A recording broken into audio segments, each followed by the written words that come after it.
இனிமே காலைல எந்திரிச்ச உடனே உனக்கு ஃபோன் பண்ணி எந்திரிச்சிட்டேன்னு சொல்ல மாட்டேன். ஏன்னா நான் தான் உன்னை லவ் பண்ணல. அங்கிருந்து ஸ்கூலுக்கு வரும்போது ஒரு சின்ன கேப் இருக்கு பத்தியா, அந்த கேப்ல உன்னை பத்தி நினைக்கவே மாட்டேன். ஏன்னா நான் தான் உன்னை லவ் பண்ணல.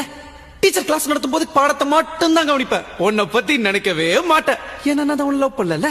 சாயங்காலம் ஸ்கூல் முடிஞ்ச உடனே உடனே உடனே ஜாலியா வீட்டுக்கு போவேன். உன் கூட டைம் ஸ்பெண்ட் பண்ணவே மாட்டேன். ஏன்னா நான் தான் உன்னை லவ் பண்ணல. நைட்டு உன் கூட போன் பேசவே மாட்டேன். நல்லா சாப்பிட்டு சும்மா நிம்மதியா கொரட்டை விட்டு தூங்குவேன். ஏன்னா நான் தான் உன்னை லவ் பண்ணல. ஒருவேளை என் கனவுல நீ வந்துட்டேன்னு வச்சுக்கோ, உடனே எந்திரிச்சிருவேன். அந்த கனவுல கூட உன்னை பத்தி நினைக்கவே மாட்டேன். ஏன்னா நான் தான் உன்னை லவ் பண்ணல. லவ் பண்ணல. ஏய் ஒத்துக்கிறேன்டி, என் லவ் ஃபெயிலியர் தாண்டி. லவ் ஃபெயிலியர் ஆன எல்லா ஆம்பளையும் என்ன சொல்லுவான், இந்த லவ்வே இப்படித்தான், இந்த பொண்ணுங்களே இப்படித்தான் அப்படின்னு குறை சொல்லுவான். ஆனா நான் சொல்ல மாட்டேன். ஏன்னா நான் லவ் பண்ணதுல தப்பு பண்ணல, யார லவ் பண்றேங்கிறதுல தான் தப்பு பண்ணி